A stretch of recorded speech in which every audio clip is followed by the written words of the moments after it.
Question है number series का। यहाँ पर प्रश्न में नंबर सीरीज दी हुई है और हमें ये पता लगाना है कि इस नंबर सीरीज में प्रश्नवाचक चिन्ह के स्थान पर कौन सी संख्या आएगी। तो आइए सबसे पहले तो हम यहाँ पर पैटर्न को समझते हैं कि सीरीज में पैटर्न कौन सा लग रहा है। तो यहाँ पर लिखा हुआ है 6 और उससे अगला पद है 42। तो अगर 6 से 42 को प्राप्त करना है तो 6 में किस संख्या का गुणा करना होगा।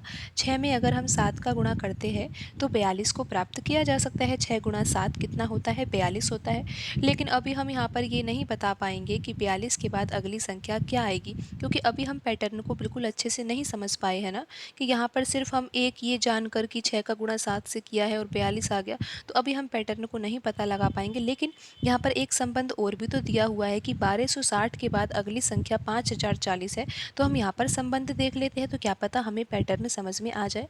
पैटर्न तो निश्चित रूप से समझ में आ ही जाएगा। तो यहाँ पर आप देखिए कि 1260 लिखा हुआ है और 5040 को प्राप्त करना है।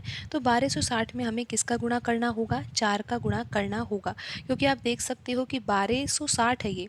अगर आप इसमें से 1200 लो तो 1200 गुणा 4 प्लस यहाँ पर 60 गुणा 4 करोगे तो कितना आएगा, 1200 गुणा 4 करने पर 4800 आ जाएगा और 60 गुणा 4 करने पर कितना आ जाएगा, 240 आ जाएगा। और 4800 में अगर 240 जोड़ा जाएगा तो 5040 आ जाएगा। तो अब आप यहाँ पर समझे कि 1260 के द्वारा 5040 प्राप्त करना है तो हमें करना क्या होगा, 4 का गुणा करना होगा। अब आप यहाँ पर पैटर्न को समझे कुछ, कि यहाँ पर जैसे कि 7 का गुणा किया और उसके बाद यहाँ पर 4 का गुणा किया है, तो निश्चित रूप से यहाँ पर 6 का गुणा किया होगा, यहाँ पर 5 का गुणा किया होगा, तभी यहाँ पर 4 का गुणा किया गया है। तो अब हम यहाँ पर पता लगा सकते हैं कि यहाँ पर जो ये 42 है, 42 के बाद ये अगली संख्या क्या होगी, क्योंकि अब हमें ये पता है ना कि 42 में गुणा किस संख्या का करना है। 42 में गुणा करना है 6 का। अगर 42 में 6 का गुणा किया जाता है तो कितना आता है, ये तो बहुत आसान है। यहाँ पर आएगा 252।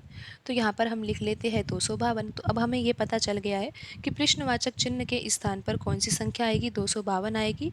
और ऑप्शन सी में लिखा हुआ है 252।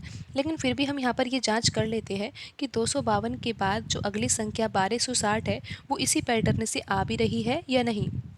तो यहाँ पर हम लिखेंगे 252 और हमें ये पता है कि आंसर तो क्या आएगा, यहाँ पर 1260 आएगा।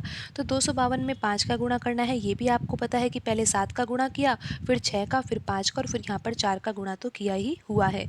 तो 252 गुणा 5 करोगे तो कितना आएगा, 1260 ही तो आएगा। तो यहाँ पर ये पैटर्न बिल्कुल सही है और यहाँ पर जो आंसर आया है 252 वो भी बिल्कुल सही है और ऑप्शन सी में लिखा हुआ है 252, तो यही सही आंसर होगा।